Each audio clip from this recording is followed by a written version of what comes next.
Okay, welcome back to One Piece Anime Re-Review Part 21.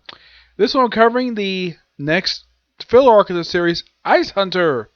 Yep, first one the series has had at this point since G8. And this is almost the same exact length as G8, though only one episode shorter. This is by far the second longest filler arc of the entire series. Despite being filler, it does introduce a few concepts that is actually canon, by the way. The first thing introduced here is, of course, the Aquarium, which was mentioned back in the previous arc of the series, post Annie's Lobby. We finally see the damn thing, and it looks like basically an aquarium lounge, where it looks like you can sit probably about 40 people in this damn thing, and you see it right after Luffy and Usopp caught themselves a freaking shark, and the shark, just to play in the fact the shark likes eating things, had the shark had like a little bed, have his fins carry 2 forks, and Luffy's like, Sanji, I want you to barbecue that damn thing right away. I thought that was so funny. Yep. And another thing introducing here is they finally had the first, anime debut of the docking system. Yeah, they finally show it off, how it works. Yeah, going to the third one, they show off the first of the items in the docking system, the Shark Submarine 3, a somewhat frequent thing that's not exactly seen very much like during the first half of the series. It's seen a little bit more during the second half of the series. It's mostly put, you can kind of see it as something that you would see a little more later on. Though it does not make appearance in Fishman Island arc, it does make appearance in this arc and a few others per se. I think the most recent appearance of this particular device was actually in Whole Cake, believe it or not. Yes, that was by far the most recent arc that had this submarine show up, because there's actually a one part of Doctor that show up in Wano, but yeah, the Shark Submarine, that was his most recent appearance that would show up in Whole Cake. Yep, and that's the only thing I think about. It's actually can't. They do mention about new stuff about New World. This is when they're in the Floridian Triangle, which is a play on the Bermuda Triangle. I forgot to mention their post Annie's Lobby. Yeah, they actually loosely set up this very arc. Well, mentioning it, of course, also kind of set up Thriller Bark, which will come soon. It will be in the next video. Basically, next video I'm actually discussing the specials that the season released. Yep.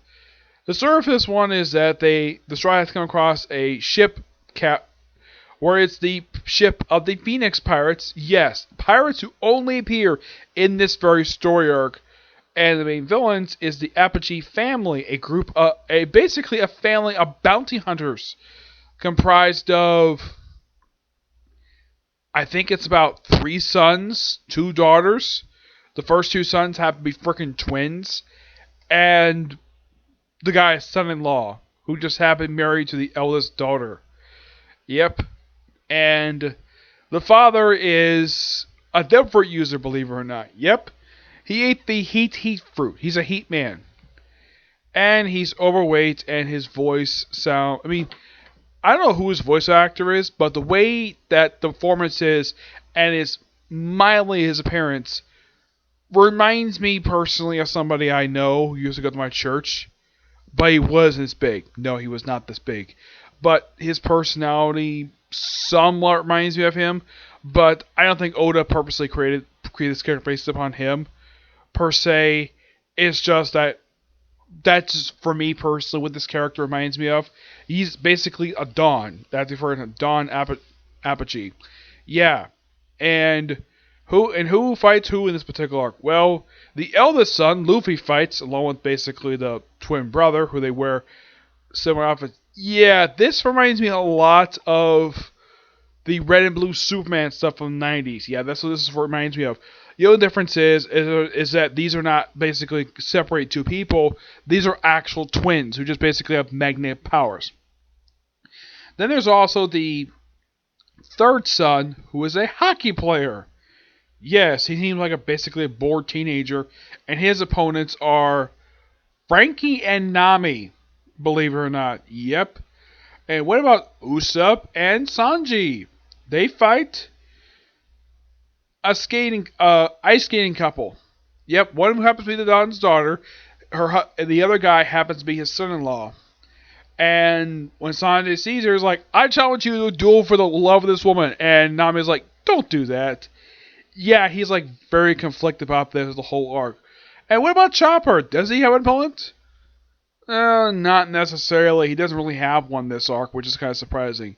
Robin gets to interact with the youngest, where she first pops in the ship, and then... Oh yeah, and the whole thing is basically getting back their flag, which was stolen. Yes, their Jolly Roger was stolen with this group. Like, yeah, this is the only time this ever happened in the series where the flag itself becomes an actual plot device. So, get back this particular flag. And also, the Phoenix Fire apparently lost their flag too, and their captain, Captain Puzzle. No joke, that's seriously the man's name, Puzzle. Okay, and he on his forehead he has a phoenix tattoo because he's the captain of Phoenix Pirates. And they had this thing about a flashback where he had a vice captain, where he was basically his close friend, even though he probably thinks from his perspective he should be captain, but Captain Puzzle's a real pirate. They also have another captain. But yeah, this crew's got two captains, which is he the vice captain? I have no idea. Apparently he was working with bounty hunters, but he was working for their own benefit. Yeah, and the crew is basically smaller than the Straw Hats. This crew is comprised... The Straw Hats, at this point in the series, is comprised of... I think it's about 8 people, believe it or not. Yep, 8. 8 people overall, and I think the Phoenix Pirates is comprised of about 7.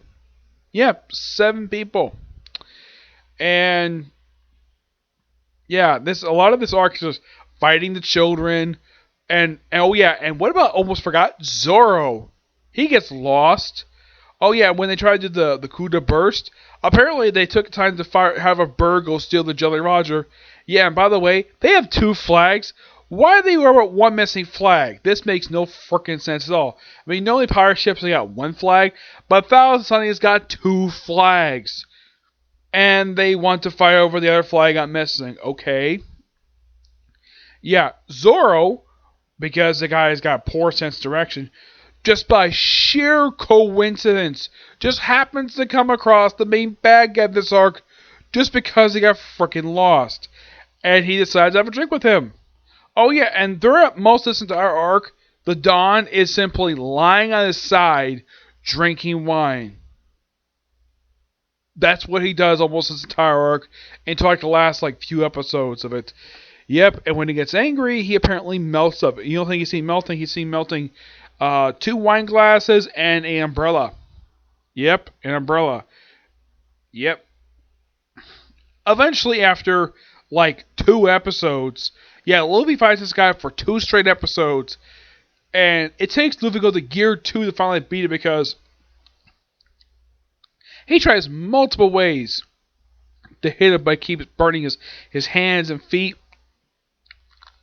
Okay, go to Gear 2, and this is probably from Nami's perspective. Now, Nami does know about Gear 2, but this is the first time I can think of she's actually seen in the series, because if you look at it in the previous arc, she never saw this particular gear, this mode before of Luffy's, and this is technically the first time she's actually seen him use it.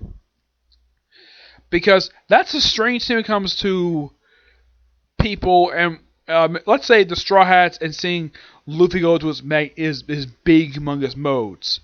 Now, Nami has seen him go to Gear 4 a couple times in the series. Well, she saw in Whole Cake, but yeah, but the first time Gear 4 showed up was actually when she wasn't there. She did see it in Whole Cake, believe it or not. 3rd Gear, I think she did see it in the next arc of the series, but she ain't seen this one. Yeah, for some reason, Luffy doesn't use Gear 3 in this arc. Nope, just use Gear 2, because that apparently is the only way to beat the guy. And the way that Luffy beats him is like, oh, you think your max temperature is 100 degrees? Luffy's like, I have 1 million degree temperature, and Nami's like, that's a big fat lie. And then he uses his massive, big, humongous, super gum bazooka to finally beat the guy. And basically, the first time he's actually successfully hit without burning him was by putting his hands in the ice, picking up a big chunk of ice, almost like I pick up a piece of a road, and then he just throws it right at the Don, making him really angry. Yep, and once he's defeated, He does not go on the ship that his children are on. Nope. He spends his time just lying on a ice pack. Oh, and by the way, he's throughout this whole arc, he's just wearing boat shoes and a skirt. Basically, a little skirt. And he's overweight. Like, they poke fun at the fact he's naked. They don't say anything about him being overweight at all. Yes, that's a strange thing about the Dawn. I'm sure everybody can notice this guy is massive, is overweight, but not as massive overweight as the Commodore Nelson from the Warship Island arc. But this guy, he is overweight, but he's actually slimmer than Commodore Nelson, the guy who was constantly seen eating. Not the case of the Dawn. Nope. The only thing he's ever seen doing when he's not fighting is basically lying on his side and drinking wine. And apparently lying on ice is the only way for him to not melt stuff. And apparently ice is his one weakness. Okay, that's quite interesting. And apparently when he gets mad, he starts melting everything. Yeah, which makes him very much a useless father. Then how in the world are you supposed to hug your own children if you keep melting stuff? He must wear like ice gloves or something to hold his kids. I'm not sure what it is when it comes to his kids. Or, yeah, here's also something interesting though. It's never revealed who the mother of these kids are. Maybe she died after the birth of the daughter. There's no mention of her at all. Like, oh, these kids are actually these people are actually his kids. Aside from that, there's no mention of the mother. Yeah, no mention that he was ever married. It's just like, oh, he just happened to have like 5 kids, 3 boys, 2 girls. First 2 boys happy freaking twins. And it finally shows birthday cake. He initially rejects it because it looks like a straw hat and he starts melting through the ice. And that's the last see of him. And, oh yeah, when Luffy next sees, he tells Captain Puzzle, like, next time I see you in New World. Nope, he doesn't because the Phoenix Pirates never show up again in the series after this. Because they're filler characters. Yeah, and the very next story arc is Thriller Bark, which should be exciting to talk about. I'm not going to talk about Thriller Bark just yet, per se. Because my next video I'm going to do for this series, I'll be discussing Chopper Man and the other specials for the Straw Hat Theater. Yep, I'm discussing those. And, of course, Chopper Man. Yep, I'm discussing those in my next part, which will be part 22. Yeah, and part 23 will be starting Thriller Bark, an arc I'm really excited to revisit again because this arc has debut of my personal favorite male character of the series, which I'm looking so forward to that. And looking out at the Straw Hat Theater stuff, we very quickly go through, and plus the one-off episode should be really quick to get through as well. Yep, but do see you in the next video.